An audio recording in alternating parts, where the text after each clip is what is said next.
ഇന്ന് അതായത് March 15 Paytm FASTag കാലാവധി അവസാനിക്കുകയാണ്.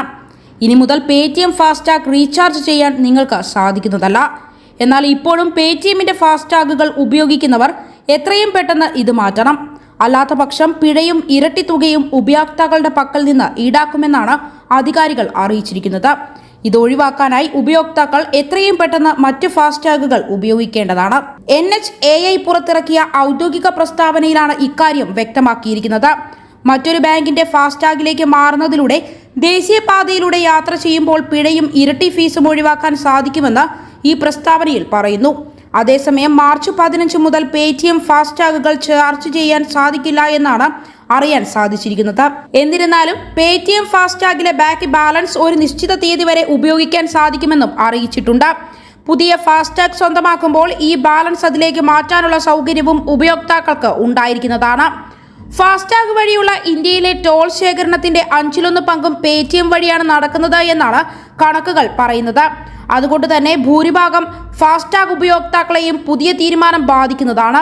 അതേസമയം എങ്ങനെയാണ് ഫാസ്ടാഗ് SBIയുടെ കീഴിലാക്കുന്നത് എന്ന് പരിശോധിക്കാം.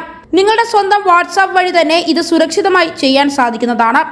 ഇതിനായി നിങ്ങളുടെ ചില ഡോക്യുമെന്റുകൾ 9006380070 അല്ലെങ്കിൽ 8593939818 എന്ന വാട്സാപ്പ് നമ്പറിൽ അയച്ചാൽ മതിയാകും. നിങ്ങളുടെ RC ബുക്കിന്റെ കോപ്പി, പാൻ കാർഡിന്റെ കോപ്പി, ആക്റ്റീവായിട്ടുള്ള നിങ്ങളുടെ ഫോൺ നമ്പർ, ഇത്രയും ഡോക്യുമെന്റുകൾ ഇത്തരത്തിൽ അയക്കേണ്ടതുണ്ട്. ഇങ്ങനെ ചെയ്താൽ ഒരു ദിവസത്തിനുള്ളിൽ തന്നെ കേരളത്തിൽ എവിടെയാണെങ്കിലും നിങ്ങൾക്ക് നിങ്ങളുടെ പുതിയ ഫാസ്ടാഗ് ഡോർ ഡെലിവറിയായി ലഭിക്കുന്നതാണ്. SR സൊല്യൂഷൻ എന്ന കമ്പനിയാണ് ഇത് ചെയ്യുന്നത്. ഇതിനായി ഒരു നിശ്ചിത തുക ഇവർ ഈടാക്കുന്നതാണ്. അതേസമയം പ്രമുഖ ബാങ്കുകളെയെല്ലാം ഇത്തരത്തിൽ ഫാസ്ടാഗിനായി ഉപയോക്താക്കൾക്ക് സമീപിക്കാവുന്നതാണ്. ഇത്തരത്തിൽ ചെയ്യുമ്പോൾ അടുത്ത 7 ദിവസത്തിനുള്ളിൽ തന്നെ നിങ്ങൾക്ക് പുതിയ ഫാസ്ടാഗ് ലഭിക്കുന്നതായിരിക്കും.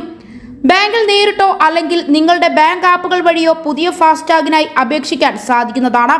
ഇതിന് സാധിക്കുന്നില്ലെങ്കിൽ ടോൾ പ്ലാസകൾക്ക് സമീപം സാധാരണയായി സ്ഥിതി ചെയ്യുന്ന വെണ്ടർമാരുടെ സഹായത്തോടെയും പുതിയ ഫാസ്ടാഗ് നിങ്ങൾക്ക് സ്വന്തമാക്കാൻ സാധിക്കുന്നതാണ്. ഇവരുടെ പക്കൽ നിന്നാണ് നിങ്ങൾ ഫാസ്ടാഗ് സ്വന്തമാക്കുന്നത് എങ്കിൽ ഇവ തൽക്ഷണം സജീവമാക്കാൻ സാധിക്കുന്നതായിരിക്കും. അതേസമയം എങ്ങനെയാണ് പേടിഎം ഫാസ്ടാഗ് ഡീആക്ടിവേറ്റ് ചെയ്യുന്നത് എന്ന് നമുക്ക് നോക്കാം. ഇതിനായി ആദ്യം നിങ്ങളുടെ പേടിഎം ഫാസ്ടാഗ് പോർട്ടലിൽ ലോഗിൻ ചെയ്യുക. കൺഫർമേഷനായി ഫാസ്ടാഗ് നമ്പറും രജിസ്റ്റർ ചെയ്ത മൊബൈൽ നമ്പറും പോലുള്ള വിവരങ്ങൾ നൽകുക. ശേഷം താഴേക്ക് സ്ക്രോൾ ചെയ്ത് ഹെൽപ്പ് ആൻഡ് സപ്പോർട്ട് എന്ന ഓപ്ഷൻ തിരഞ്ഞെടുക്കണം.